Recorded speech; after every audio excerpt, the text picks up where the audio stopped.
முத்துச்சிதறல் சிந்தனைக்கு ஆழம் தெரியாமல் காலை விடாதே.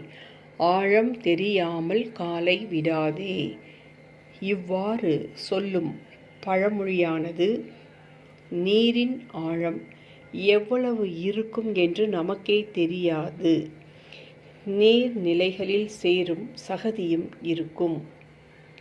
நீரில் காலை விடும்போது மூழ்க நேரிடுகிறது.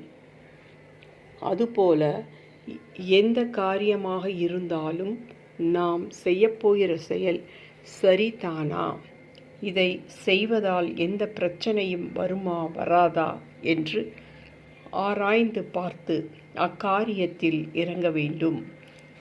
அவ்வாறு செய்தால் பின்னால் வருந்த வேண்டி இராது, துன்பம் நேரிடாது.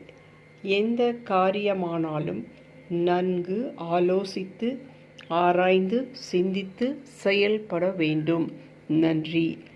Please subscribe, like and share. Thank you.